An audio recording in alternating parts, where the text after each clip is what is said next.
Well, hello and welcome to unit number 1 of our visitor survey research and questionnaire design course.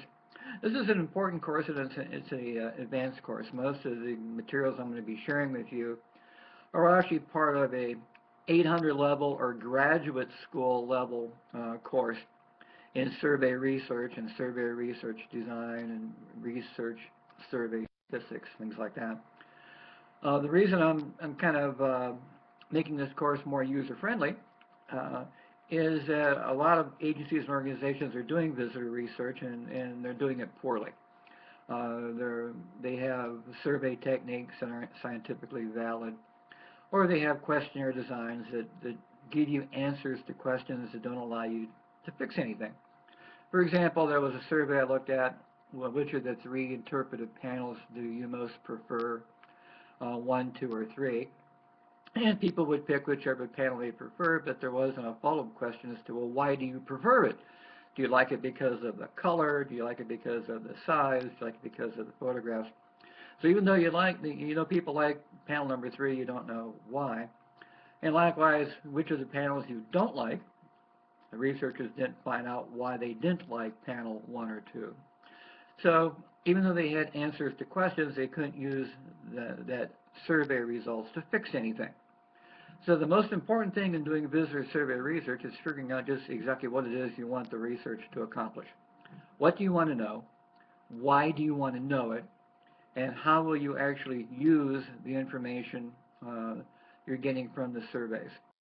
And once we know those kinds of answers to questions, then we can design the surveys that work.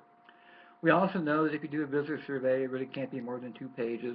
We know that there's a lot of biases in surveys.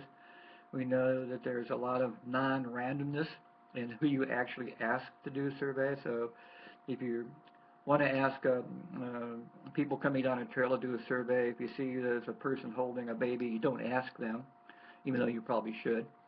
So then essentially you begin to have a bias. You only survey people that don't have babies, where in reality, those are probably the people you probably should ask the most.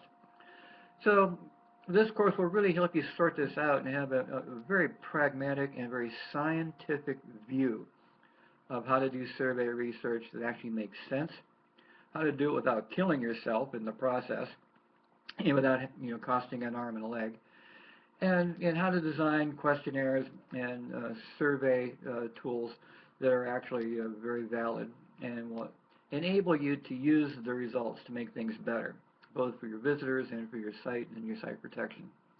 So that's what the first unit is about, is where I'm asking you to tell me what it is you want your visitor survey, either a real one or a proposed one, to accomplish. And also, if you have current survey tools, current questionnaires, things like that, that you might think you might want to use again, you might send those to me, and I can have a look at them and tell you if you should keep them or throw them in the trash or use them to start a fire with, because that's what a lot of them are really good for. They burn really well. So if you have any of those, send them to me, and I'll either give you a pat on the back for having a great one, or I'll burn it for you here. So that's it for unit number 1. When you get done with that, we'll move on to unit number 2. And when the course is all done, you should have a very good sampling strategy, and you should have a good questionnaire or other device to record your data with for interviews. And if you have any questions at all along the way, you just let me know. I'll be here to help you. Have a good one.